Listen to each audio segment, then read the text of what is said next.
What do black men have to do with black women's hair?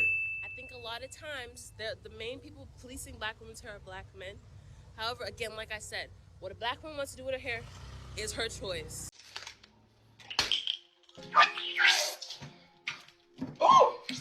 Those of you men who are not getting the women that you want, the truth is a lot of you guys are boring. Say hookah, Hennessy, lem chops. You have no conversation. You're not exciting. You don't plan an actual experience. Hookah, Hennessy, lem chops. Oh, and by the way, another thing y'all need to stop doing is going on dates and ordering the most expensive thing on the menu like you don't have any home training. Like, really? Won't you come over, love? So house cleaning before we get started. For those who are rocking with me from day one, I appreciate the support. For those who may be new here, coming in or out the door, for me, don't forget to like, comment, subscribe, get it cracking in the comments. Every bit of your engagement absolutely helps promote your boy into the YouTube algorithm. I thank y'all for the support. Now, let's get to it. Drop the video. Let's go. What do black men have to do with black women's hair? I think a lot of times the main people policing black women's hair are black men. However, again, like I said, what a black woman wants to do with her hair is her choice. That's all I have to say. That's like period. So, but black men, we want you guys to wear your hair natural. That's why I complimented the natural hair. Okay. But the people that make you guys insecure are other black women because, like, in elementary school and in middle school, they're the ones that make fun of your hair and things like that. This happens to a lot of black women. I interview a lot of black women. So, but then you guys end up blaming black men for the reason why you guys wear fake hair. And and it's not us. Well, I think what goes on with these disingenuous conversations is the way that they're framed and the verbiage that's used. Police black women's hair. When you police something, that means there's a system in place to control what's going on with what you're policing. You know, if black men are policing black women's hair, then black men have control over how black women wear their hair. When in actuality, it's just a preference. Some black men prefer natural hair. Some black men don't like weaves and sew-ins and et cetera, et cetera. These are preferences. And I think a lot of times, for the most part, black women have this disingenuous knack to catastrophize and to lay blame at black men's feet for their preference as if there's something wrong with certain black men having a preference. Now, I find it also quite ironic that black women can have all the standards and preferences they choose, and it's just, well, that's what it's supposed to be. And we have the right to like what we right to like what we like, and you can't tell us that we're not allowed to have these expectations or these standards. But the minute a black man has a preference and say, "Hey, I like natural hair," then it's, "Oh, you're policing black women's hair." And I think, as long as black men and you know have preferences, black women are gonna have issues with it because, again, and I'm just solely speaking about the ones on social media, the misandrists and the feminists on social media. They don't believe that black men have a right to a preference, an opinion, a standard, or expectation. Black men are just supposed to take what is given. And this is why a lot of these conversations to me are quite disingenuous. They have double standards rife through them because, on the other hand, if you're looking at black women's preferences, right? Black women constantly, especially the ones on social media, they want men who are 6 feet tall, which those guys make up barely 10% of the population or 15%, depending on if we're talking globally. But no one ever tells them that they can't have that preference or requirement. It's okay. Black women have the preference or the expectation to have men that have these exorbitant amounts of income or access to these exorbitant amount of income, 6 figures and above. And no one tells them they can't have those expectations. And nay, a lot of times those are not even standards. They're actually expectations of desires, and it's completely above board. But the minute a black man says, "Hey, wear your hair like it naturally grows out your head or how it naturally comes out of your head, and wear hairstyles that complement your natural hair," then it's, I'm coming, Elizabeth. It's a big deal. And I just think these conversations are tired. I'm bored with them. They don't make any sense.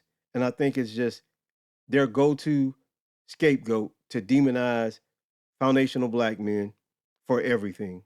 And black women and white people and Latinos and Asians and everyone around the world knows that if you want to create a boogeyman, just put it on black American men and you'll get whatever you're trying to lobby for, it'll get accomplished. Sick. Let's go to the next one. Oh, I thought you wanted red. What? I thought you wanted red.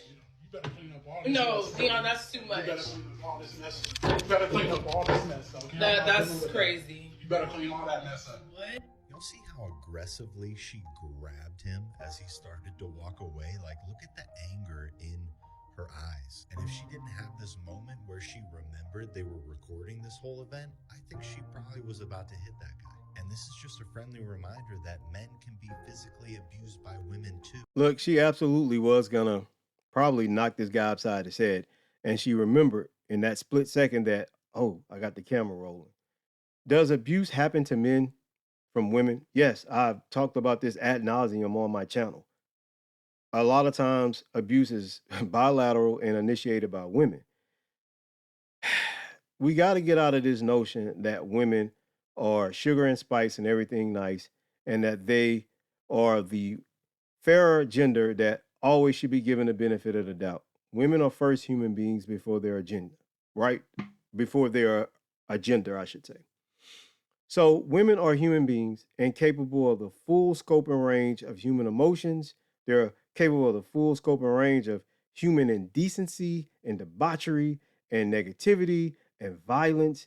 They're human beings and they're capable of doing just as much damage as men on this planet. Now, are men more prone to violence than women? Sure, because men have testosterone and they're more aggressive normally than women. But can women be just as violent as men when they get the notion to? Abso-freaking-lutely. And I think we got to stop in this society pretending like this shit doesn't happen. There are very violent women. Is it normal? No. Just like violent men aren't normal. They make up like less than 1% of our population. But when you have the misandrists and feminists online constantly touting that men are just these violent, aggressive creatures and all men, it's all men until it's no men, then you've demonized men so much that you cannot see the error of the women in your own circle. You cannot correct them because you've made them the ultimate victim. And by giving them the ultimate victimhood status, then they can do no wrong. And until you hold other women accountable for their actions just as much as and eagerly as you are holding men accountable for their actions, then we're going to constantly see stuff like this. And men are going to tune you out and they're going to stop listening. They're not going to want to come over to your side and give you grace and help you get these things passed and help you institute things that protect you if you're going to constantly demonize them and pretend as if women aren't doing some of these things as well.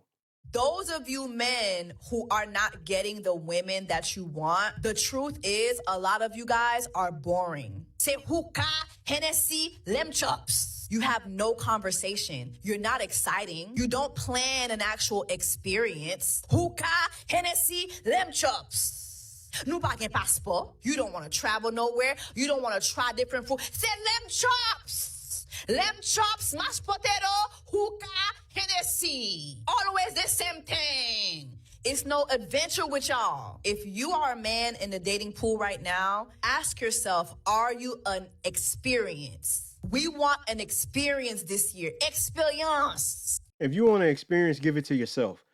Men are not entitled to getting an experience from a woman. And women are not entitled to get an experience from a man. Experiences are things that happen between two people when they're dating with intent or trying to live life with intent and they experience things together. It's just not one-sided. And I know this woman is some type of, I don't want to call her a comedian because I don't think she's funny at all. She's some type of social media entertainer, whatever she is. I think messages like this are dangerous because you're really looking at a small percentage of men who can give you these types of experiences. And it's normally very wealthy men, men who are in entertainment and athletics, men who can actually give you a high class tier dating experience. And I get it. You may be one of those women who can access men like this, right? But most women cannot and will not ever access a man like this. And I think these messages are always dangerous because they set unrealistic expectations for the average woman. The average woman out here just living her life, going to work, and trying to maintain stability in her life. You're not going to have an experience, right? And if you do get lamb chops and Hennessy and hookah on a date, I got news for you, lady. A lot of women like those things. And men are going to fall in line with what women like because men know for the most part, if you do what women like, then you have a better chance of getting with that woman. So men fall suit behind women, what women like a lot of times. And a lot of times women, and yeah, she's being disingenuous. A lot of women last year especially was on this lamb chop train. Men are only giving you what they perceive you're asking for and what they hear on social media and what women may be having conversations about in their echo chambers. So to act like this is just something that fell out the air and men just started doing this for women without women saying, yes, we like lamb chops and we like hookah and we like to sip on Hennessy and all this kind of stuff. Yo, come on, lady. Come on. You know men are only doing these things because women set the expectations. And if you want to have an experience, ladies, I suggest you help with that experience and not sit there twiddling your thumbs expecting to be given an experience because you're some type of princess sitting up on golden pussy.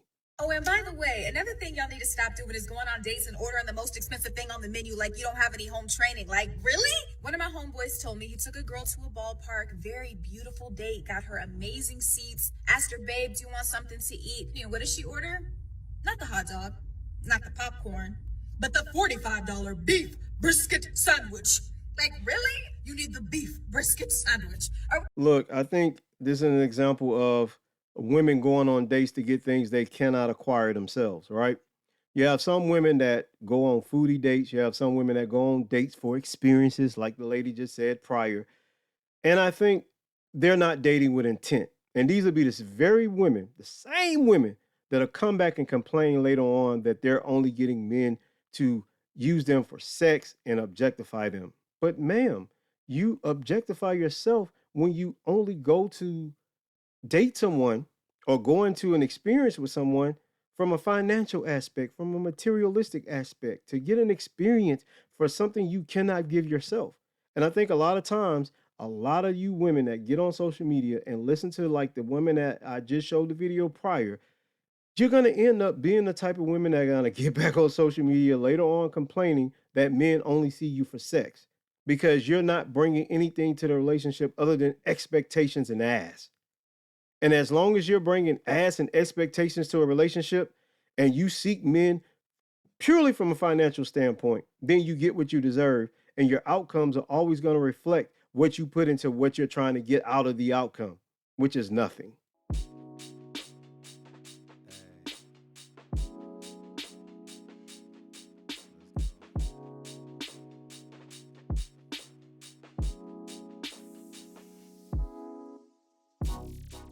Look, I didn't know they were making bops in pocket size. This is a miniature bop, I'm assuming.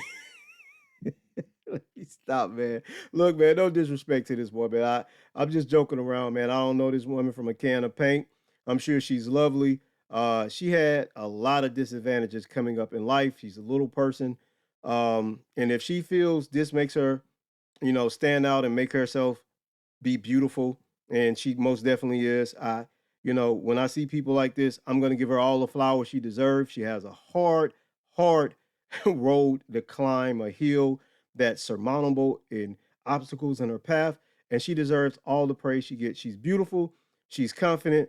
And I don't have any disrespect for this woman. I just didn't know they made them in pocket size like this. But clearly, fellas, they got pocket size women out here for y'all. That's all I got, man. Don't forget to like, comment, subscribe, get it cracking in the comments. I'll see y'all in the next one. 2 fingers. Peace. Catch y'all in the credits. I'm out of here. Pocket size. Like Jesus. You think that what we're fighting about is stupid. Just 'cause you don't agree don't mean it's stupid. Lately communication feels so useless.